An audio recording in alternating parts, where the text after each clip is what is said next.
Jumpa lagi nih bersama GoContent. Gimana kabarnya? Semoga sehat selalu ya sahabatku. Sahabatku, tahu dong sama film Tarzan? Bukan Tarzan pemain silat,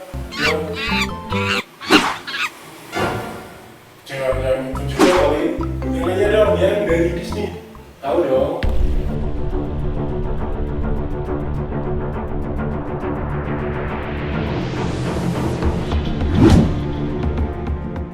Pada awalnya nih sahabatku, Tarzan adalah tokoh fiktif yang diciptakan oleh Edgar Rice Burroughs yang muncul pertama kali dalam novel Tarzan of the Apes pada tahun 1912 dan dalam 23 kisah lanjutannya.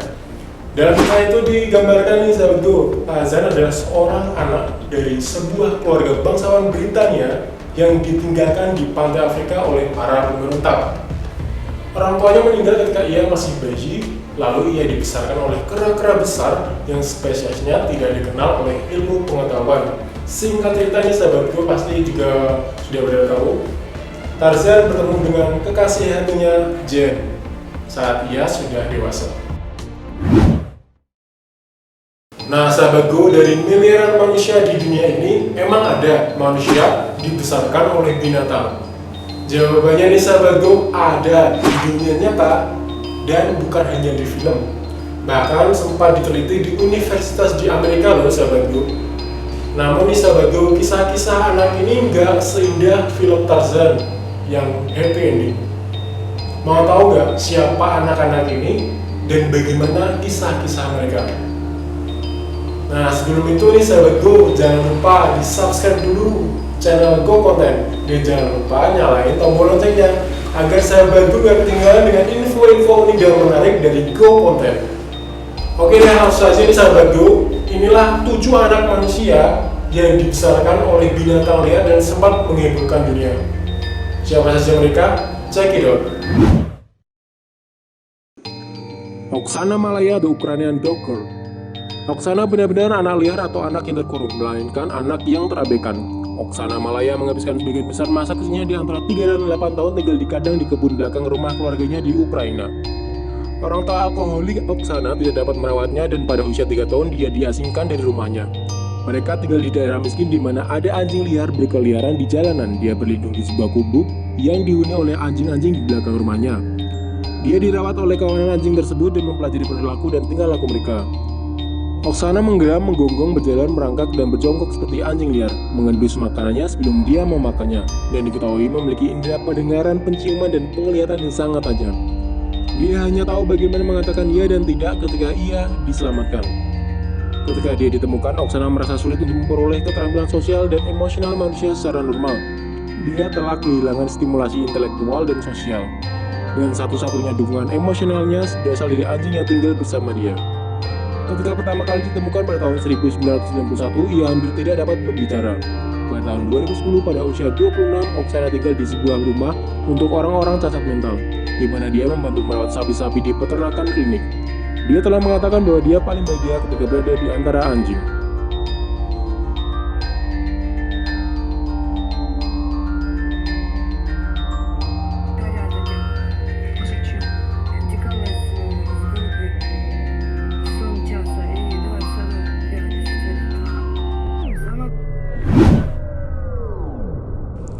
Dina Senechar, bocah serigala India. Dina Senechar adalah salah satu bocah lelaki yang tinggal di panti asuhan Skandra yang dianggap memiliki kelainan mental. Dia dipindahkan dari gua serigala pada tahun 1867 ketika dia berusia sekitar 6 tahun. Dina Senechar ditemukan ketika para pemburu di hutan Bulansar heran melihat seorang anak lelaki mengikuti seekor serigala ke dalam sarangnya, berlari dengan 2 kaki dan tangannya lainnya serigala. Mereka mengasapi kawanan serigala tersebut dan menembakinya.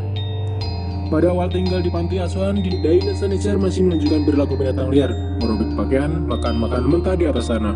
Akhirnya dia berhasil berhenti dari kebiasaan tersebut dan beralih mengkonsumsi makanan yang sudah dimasak. Namun hingga ia tutup usia, Dina Senechar tidak pernah belajar berbicara dan anehnya dia kecanduan tembakau. Dina Senechar meninggal pada tahun 1895.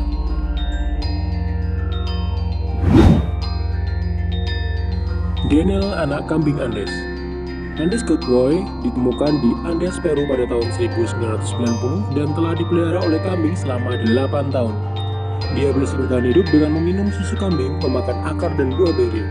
8 tahun di alam liar, dia memiliki karakteristik hewan liar yang sangat jelas. Dia cenderung berjalan dengan keempat anggota tubuhnya, tangan dan kakinya mengeras karena pembentukan bekas luka. Dia bisa berkomunikasi dengan kambing dan tidak bisa belajar bahasa manusia. Setelah ditemukan, Andes Cowboy diselidiki oleh tim dari Universitas Kansas dan diberi nama Daniel.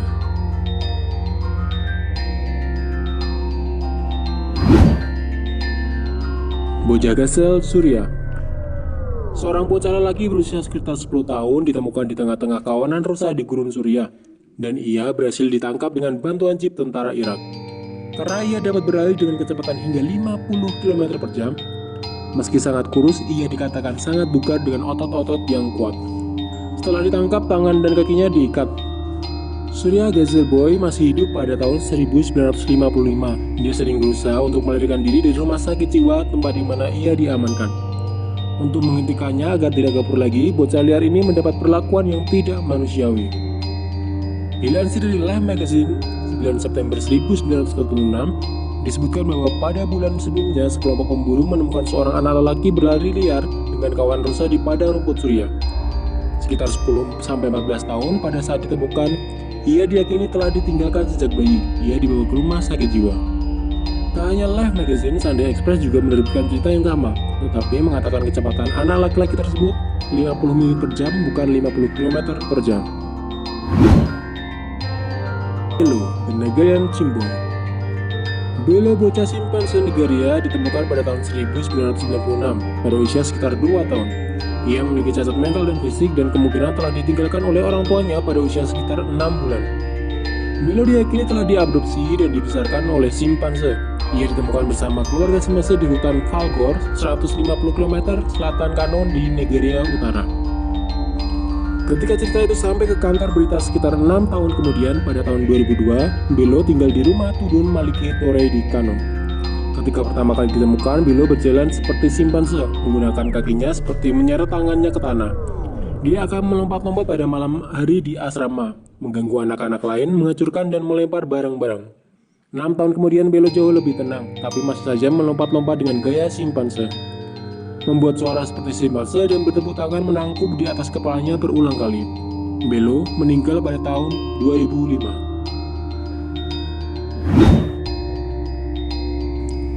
John Sesebunya, bocah monyet Uganda. John Sesebunya lahir pada pertengahan 1980-an, tetapi melarikan diri dari rumah saat berusia sekitar 3 tahun setelah melihat ibunya dibunuh oleh ayahnya sendiri. Diyakini John Sesebunya dirawat setidaknya oleh monyet Afrika hijau di hutan. John ditemukan oleh seorang wanita pada tahun 1991 dan sedang bersembunyi di pohon. Wanita ini kembali ke tempat tersebut dan menyelamatkan anak tersebut dengan serombongan laki-laki dari desa. Namun John menolak ditangkap. Kawanan monyet yang membesarkannya pun ikut membela John, melemparkan ranting kayu ke penduduk desa. Laporan awal menunjukkan bahwa seluruh tubuh John Sesebunya ditutupi dengan rambut yang disebut hipertrikosis. Ketika dia buang air besar, dia mengeluarkan cacing sepanjang setengah meter. Setelah ditangkap dan dibersihkan, banyak bekas luka yang ditemukan di sekujur tubuh John. John kemudian dititipkan ke pengasuhan Paul dan Molly Waspa, yang menjalankan yayasan amal untuk anak yatim. Dia tidak bisa berbicara atau menangis pada awalnya, tetapi kemudian belajar berbicara. Ini menunjukkan bahwa ia mungkin telah belajar berbicara sebelum tinggal di alam liar. John sekarang tidak hanya berbicara, tapi juga bernyanyi, dan turut dengan paduan suara anak-anak mutiara Afrika. John adalah subjek dari dokumenter BBC Living Proof, diputar pada 13 Oktober 1999. N'abalanzi naffe amazaalibwa ga Yesu Kristo amalungi n'omwaka omujja. Sawusajja. Traian Caldera, bocah anjing Rumania. Traian Caldera adalah bocah laki Rumania yang tampak hidup liar terpisah dari keluarganya selama 3 tahun. Dia diyakini telah meninggalkan rumah karena kekerasan dalam rumah tangga. Ibunya Lina Caldera mengatakan bahwa dia mencintai putranya tapi memiliki pasangan yang kejam yang selalu memukulinya. Ketika dia kehilangan Traian, dia bingung dan berharap dia mungkin diadopsi oleh keluarga lain. Meskipun berusia 7 tahun ketika ia ditemukan, Traian Caldera terlihat seperti usia 3 tahun, tidak dapat berbicara, telanjang, dan hidup dalam kotak kardus yang ditutupi dengan lembaran plastik. Dia menderita rakitis parah, terkondisi luka-luka dan peredaran darahnya sangat buruk. Para dokter percaya bahwa mustahil bagi Ryan untuk bertahan hidup sendirian dan berspekulasi bahwa ia menerima bantuan dari banyak anjing liar di pedesaan Transylvania. Dia ditemukan di dekat tubuh seekor anjing yang rupanya dia makan. Ryan Caldera ditemukan oleh seorang penggembala yang mobilnya mogok. Penggembala tersebut melihat seorang anak berjalan seperti simpanse dan akhirnya menangkap bocah tersebut. Fakta menunjukkan bahwa ia tidak dibesarkan dalam lingkungan sosial. Dia menjadi sangat gelisah ketika ia tidak memiliki makanan. Dia mencari sesuatu untuk dimakan sepanjang waktu. Dia tidur setelah dia makan. Roco Penging Cambodian Jungle Girl. Seorang anak perempuan berusia 8 tahun pamit pada orangnya untuk menggembalakan kerbau di provinsi Ratanakiri, Kamboja. Saat itu Oktober tahun 1989. Namun sang anak yang pergi bersama saudaranya itu tak jua kembali hingga petang. Tahun demi tahun sang anak yang diberi nama Roco Penging tak kunjung pulang. Sang ayah dan sang ibu sudah merelakan anaknya. Hingga suatu hari di bulan Februari 2007, sesosok makhluk menyerupai monyet muncul dan mencuri bekal makan siang petani.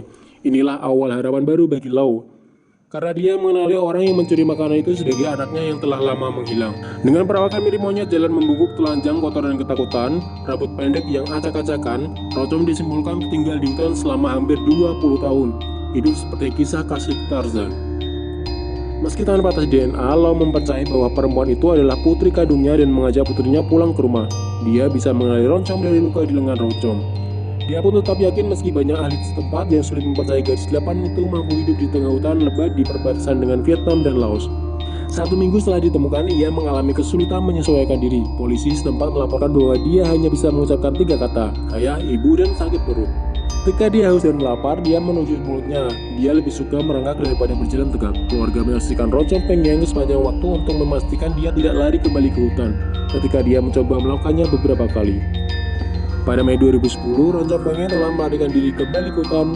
Meskipun terus mencari, mereka belum berhasil menemukannya.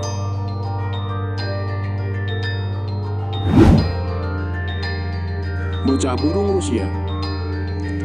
Pada tahun 2008, pekerja sosial Rusia menyelamatkan bocah burung berusia 7 tahun yang hanya bisa berkomunikasi dengan berkicau setelah ibunya membesarkannya di kandang. Pihak berwenang mengatakan anak terlantar itu ditemukan tinggal di sebuah apartemen kecil 2 kamar yang dikelilingi oleh kandang yang berisi lusinan burung, pakan burung, dan kotoran. Ia disebut anak burung karena tidak mengerti bahasa manusia dan berkomunikasi dengan berkicau dan mengepakkan lengannya seperti burung. Pekerja sosial Galina Volskaya adalah seorang yang menyelamatkan anak tersebut. Dia mengatakan dia diperlakukan seperti hewan peliharaan oleh ibunya yang berusia 31 tahun. Nah, sahabatku, gimana? Infonya menarik bukan? Jika memang informasi ini dirasa bermanfaat, bisa loh di-share sebanyak-banyaknya. Dan jangan lupa nih sahabatku, di-subscribe channel Go Konten. Dan jangan lupa pencet tombol loncengnya agar sahabatku gak ketinggalan dengan info-info unik dan menarik dari Go Konten. Oke, sampai ketemu di segmen selanjutnya. Dadah!